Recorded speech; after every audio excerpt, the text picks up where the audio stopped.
কি দেখো? আরে দেখতেছিলাম সানগ্লাস পরে কেমন লাগে, সানগ্লাস ছাড়া কেমন লাগে। দেখলাম দুইটাতেই ভালো লাগে। তোমারও তো খুব ভালো লাগতেছে আজকে। আমাকে? হ্যাঁ কি রোদে? আমি বেশ খেয়াল করছি, কি? এমনিতে তুমি খুব চুপচাপ থাকো, কিন্তু ইদানিং তো দেখছি একদম সাদিয়ার সাথে আড্ডা দেওয়াতে মগ্ন। মানে ক্লাস ক্লাস বাদ দিয়ে করিডোরে তুমি আর সাদিয়া, ক্যান্টিনে তুমি আর সাদিয়া, দুজন একদম হচ্ছে নাকি? হ্যাঁ, কি বলতেছে শিলা, তুমি পাগল হয়ে গেছো তুমি? ওরকম কিছুই না, আমি জাস্ট ওর কথা একটু মনোযোগ দিয়ে শুনি এই আর কি। মগ্ন হয়ে শোনার কি আছে? মানে শুধু সাদিয়ান না, আমি যে কারো কথায় মুগ্ধ হয়ে শুনি। আমার ভালো লাগে মানুষের গল্প শুনতে। আচ্ছা, তুমি এরকম মগ্ন হয়ে আর কার কথা শুনো? অনেকেরটাই শুনি, বাট তোমারটা একটু বেশি শুনি।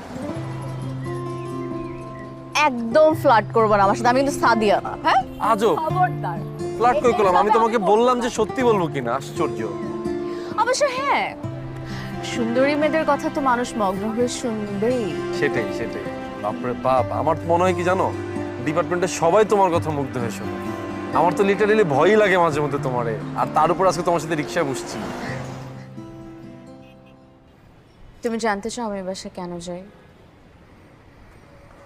আমাকে তো সেটা বলার জন্যই তুমি নিয়ে আসছো।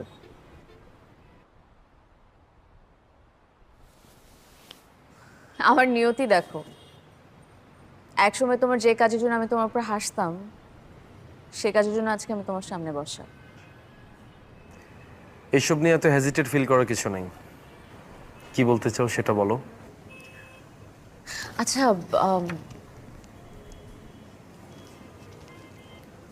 বাই এনি চান্স জিতু কি তোমাকে হায়ার করেছে দাদিকে কোম্পানি দেওয়ার জন্য? হ্যাঁ, কেন? তুমি জানো ও কই? সে তো কিছুদিন আগে জার্মানিতে গেছে। জার্মানিতে চলে গেছে? তোমার সাথে কথা হয়? আমাকে জার্মানি থেকে দুই একবার কল দিছিল। তুমি কি আমাকে জিতুর কথা বলার জন্য নিয়ে আসছো, নাকি তোমার গল্প শোনার জন্য নিয়ে আসছো? আরে জিতু কি বলতে হবে, একটু বলতে পারবো প্লিজ?